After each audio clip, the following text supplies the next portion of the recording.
आज कार्यक्रम प्रतिभा के सम्मान में हम जो आपकी मुलाकात करा रहे हैं कवि जो है प्रेमपाल सिंह हैं। अच्छा, इनके बारे में हम थोड़ा सा आपको बताते चले। अनेकों और सैकड़ों कवि सम्मेलनों में भाग लेने के बाद हमारी नायाब हस्ती हैं ये कवि। कविताओं के माध्यम से अभी हाल ही में कई प्रोग्राम हमने इनके देखे। इनकी कविताओं में एक समा होता है, इनकी कविताओं में वो भाव हैं जिससे लोग प्रभावित होते हैं। और ये हमारे लिए बड़ी उपलब्धि और बड़ी अचंभे की बात है कि ऐसा कवि हमारे क्षेत्र में और हमारे नगर में है। तो कवि प्रेमपाल जी मासूम जी के बारे में हम थोड़ा सा और बाद में बताएंगे। अभी हम कार्यक्रम प्रतिभा के सम्मान में आपका स्वागत करते हैं। बहुत धन्यवाद। अच्छा प्रेमपाल जी, ये सफर कैसे हुआ आपका कविताओं का कवि माध्यम में जाना, ये कब से शुरू हुआ? ये हमारे प्रथम तो मैं आपको जो है बार बार साधुवाद देता हूँ कि आपने इतना श्रेष्ठ उत्तम कार्यक्रम जो है प्रारंभ किया है। यहाँ हमारे क्षेत्र में ये पहली बार ऐसा हो रहा है जो कार्यक्रम आपने प्रारंभ किया है। अन्यथा इससे पहले कोई ऐसा कार्यक्रम नहीं होता था और इस कार्यक्रम से दबी हुई प्रतिभाओं को उभरने का मौका मिलेगा। इसके लिए आपको फिर एक बार साधुवाद, धन्यवाद। ये हम इनका बड़प्पन कहें या क्या कहें, क्योंकि प्रतिभाओं को जो हम कार्यक्रम कर रहे हैं उसको ये सराह रहे हैं और लोग भी सराह रहे हैं, तो हम इनका धन्यवाद कहेंगे कि हमारे लिए दो शब्द कहें। अच्छा, ये जो सफर था आपका कवि, जब कितनी उम्र होगी जब आपने शुरुआत करी थी? मैंने सन 1990-91 में मेरा ये सफर शुरू हुआ। मैं इंटर क्लास में था उस समय। जी जी। तो मुझे मेरे एक मित्र थे मुकेश अकेला। जी जी। मैं उनके पास बैठता था, वो पहले से शायरी करते थे। अच्छा। तब वो शायरी जब करते थे एक दूसरे उनके साथी और वो बैठ करके, तो मुझे बड़ा आनंद आया उसमें। अच्छा। तो मैंने सोचा क्यों ना मैं भी इसमें आगे बढ़ूं।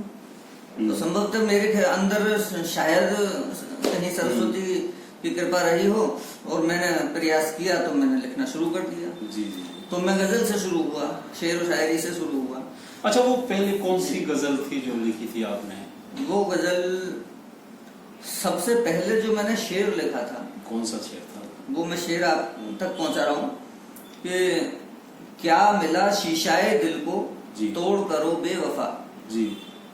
क्या मिला शीशाए दिल को तोड़ करो बेवफा, जहर दे के कह दिया होता कि पीले जाम है। वो शानदार जी। और एक शायर थे, मतलब आप उनसे प्रभावित, वहां मंच में जाया करते, मंडली में जाया करते थे। जी जी। और वहां से आप प्रभावित हुए जी। अच्छा, फिर इसी दौरान अब हम ऐसा मानते भी हैं कि किसी कार्य को आगे बढ़ाने के लिए या किसी ऊंची जहां जाना है आपको पहुंचने के लिए एक गुरु की जरूरत पड़ती है। तो ऐसा कोई गुरु आपका रहा इस दौरान? हाँ बिल्कुल, बिना गुरु के क्या है जी। हाँ। ऐसा था, हम एक कार्यक्रम में गोष्ठी में प्रमोद गुप्त जी के यहाँ पे गए जी। तो वहाँ श्री देव मनमोजी जी हमें मिले। अच्छा। तब मैं वहाँ एक गजल सुना रहा था। तो उसमें उर्दू अल्फाजों का मैंने बहुत ज्यादा इस्तेमाल किया था। तो उन्होंने मुझे बीच में टोका भी कि भाई इसके माने क्या है। मैंने कहा सब ये है। बोले उर्दू तुम्हारी लैंग्वेज है, उर्दू पढ़ी है तुमने? मैंने कि नहीं, मैंने तो हिंदी पढ़ी है। बोले तो फिर हिंदी में भी तो गजल हो सकती है, क्यों नहीं करते? मैंने कि हाँ, बात तो आपकी सही है कि आप ज्यादा बेहतर कर सकते हो जिस भाषा को ज्यादा जानते हो जी। मैंने कहा ठीक है जी। तो उसी समय हमने उनकी बातों से मैं इतना प्रभावित हुआ, मैंने कहा जी मैंने आपको अपना गुरु धारण किया आज से और आप मुझे अपना शिष्य स्वीकार कर लें। तब उन्होंने कहा कि भाई मेरे पास एक मंच है जी, उसके लालच में मेरा कोई शिष्य न बने। आवश्यक नहीं कि मैं उसे मंच पे जरूर चढ़ा दूं। जी जी। हमने कहा नहीं साहब, हमें मंच पे नहीं चढ़ना, हमें कविता आनी चाहिए, कविता का सलीका आना चाहिए और जितना बेहतर हम लिख सकें आपसे हम उसे अगर दिखाएंगे, दुरुस्त कराएंगे तो संभवतः आगे हमारी कविताओं में त्रुटि ना रहेगी कोई। तो उन्होंने हमें जो सफर से स्वीकार कर लिया। तो मैं बड़े गर्व के साथ ये कह सकता हूँ कि मेरे गुरु श्री देवकरण शर्मा मनमोजी जी जो गायत्री नगर में निवास करते हैं वो हैं। मैं उनको पिता तुल्य मानता हूँ। उन्होंने जो है मुझे मुझे आगे का रास्ता उन्होंने दिखाया। आज मैं जो भी हूँ उनके आशीर्वाद से हूँ। अच्छा, ये कौन सी कविता थी वो जो आपने ट्रांसलेट करके उन्होंने प्रभावित हुए देव जी के और उन्होंने कहा ये कविता थी, उसकी कुछ पंक्तियां कुछ याद हो आपको? टूटेगा जब दिल का शीशा जी, अपनों को नहीं पाओगे, सिर्फ नरगिसी आंखों से तुम आंसू ही बरसाओगे, और अगर किसी का घर लूटोगे अपने जालिम हाथों से, कोई तुमको भी लूटेगा तुम भी धोखा खाओगे। तो ये गजल थी मेरी। अच्छा, ये प्रेमपाल से प्रेम मासूम बनना, जी, ये क्या था? मासूम शब्द आपने क्यों लिया? मेरे मित्र थे मुकेश जी, उन्होंने मुकेश अकेला अपना उपनाम रखा। हाँ जी जी। तो मैंने इस बीच में मैंने कहा मैं भी कोई अपना नाम रखूं, तो मुकेश जी बोले आप जो प्रेम बेजान नाम रखो। लेकिन मैंने देखा कि आलोक बेजान बुलंदशहर में स्वतः ही पहले से ही कवि थे, तो मैंने कहा जी हम इस तरह दो नहीं हो सकते।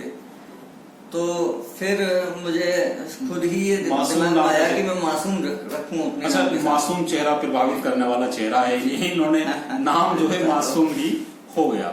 अच्छा, ये इस दौरान आप जैसे बैचलर टाइम था, पढ़ाई का टाइम था जी जी, और आप उसी दौरान कविताओं के माध्यम से कवि मंच की ओर जा रहे थे जी, तो ऐसा कभी हुआ कि माता पिता ने आपको रोका हो, टोका हो? नहीं नहीं नहीं, ऐसा कभी? मेरे पिताजी उर्दू लैंग्वेज के व्यक्तित्व थे जी, और जो है मेरे भाई जो हैं जेई साहब जी, खुशीराम जी, तो इन्होंने मुझे बहुत ज्यादा प्रभावित प्रोत्साहित किया। पिताजी से बोला माता जी से बोला कि ये कविता करता है, इसे आगे बढ़ने दो, आपका नाम करेगा, जहां तक भी करेगा आपका नाम पहुंचाएगा। अच्छा, कविताओं का दौर आपने कभी पहले ही बन गए थे शादी के? जी, और शादी आप इसके बाद हुई जी। कभी ऐसा हुआ हो, क्योंकि कभी जब हम देखते हैं कभी सम्मेलन कभी लंबे चले जाते हैं जी, तो कभी आपका लेट का आना हो और भाभी जी कहती हो कि आप इतनी देर से कहाँ से आए हैं और ये कहाँ जा रहे हैं आप, ऐसा भी कभी आया? ऐसा कभी नहीं हुआ।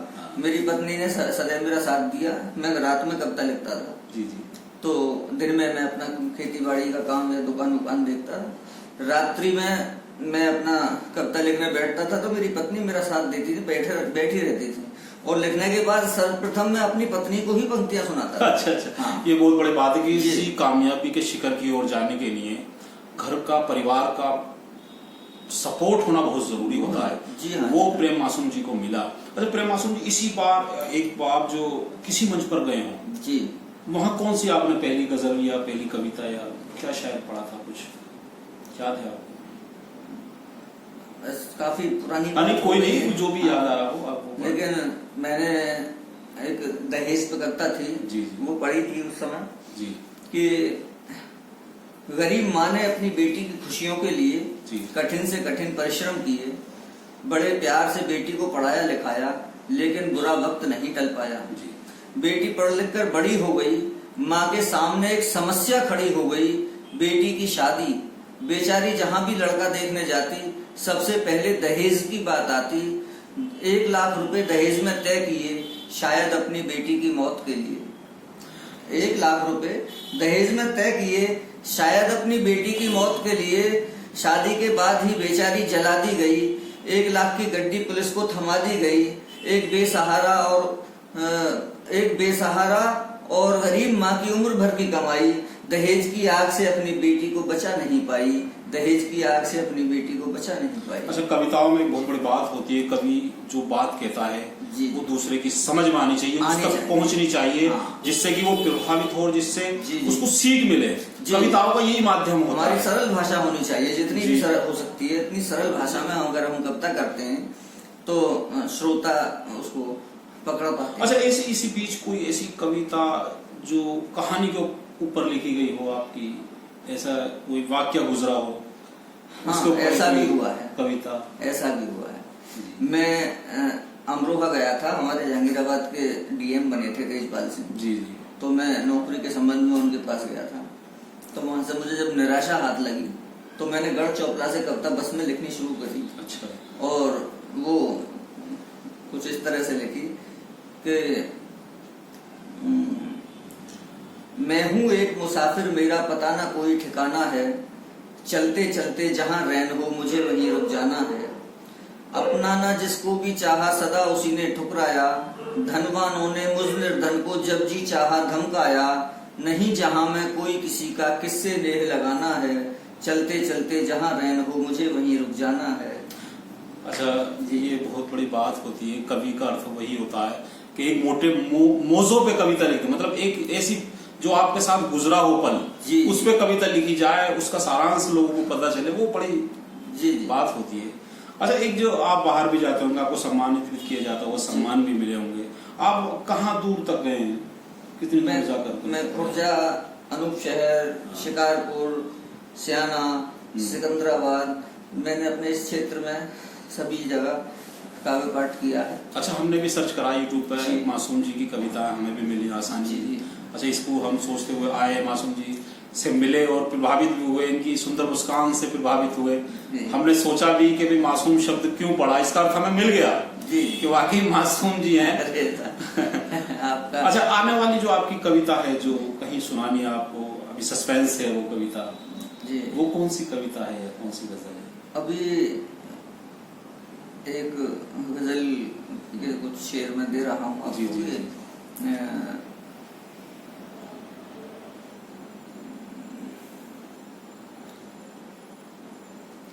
हम बताते चले कि मासूम जी ने बहुत अनेकों मंच से कार्यक्रम करे हैं, और बड़ी बात है ये कि एक ऐसी शख्सियत से हम आपको रूबरू करा रहे हैं जो टीवी और यूट्यूब अनेकों चैनलों पर आपने भी देखा होगा, सुना भी होगा मासूम जी को। प्रेम मासूम सर्च करेंगे आप जब यूट्यूब पर तो आसानी से मिलेंगे, इनकी कविताएं भी आसानी से मिलेंगी। तो अभी बताएं कुछ। जी जी जी जी बिल्कुल सुनाना चाहता हूँ सुनाइए कि घनी छांव में बैठा था यूं एक मुसाफिर हारा सा, छोड़ के दुनिया की रंगीनी जैसे गम का मारा सा। एक आइडिया पे आधारित ये गजल है। जी जी बिल्कुल अंदाजा लगाया जा रहा है सच्चाई क्या है, ये तो उसी को पता होगी। घनी छांव में बैठा था यूं एक मुसाफिर हारा सा, छोड़ के दुनिया की रंगीनी जैसे गम का मारा सा।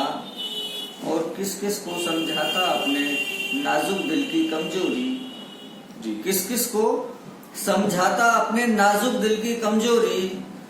झेल रहा था खामोशी से चलता दिल पे आरा सा, झेल रहा था खामोशी से चलता दिल पे आरा सा।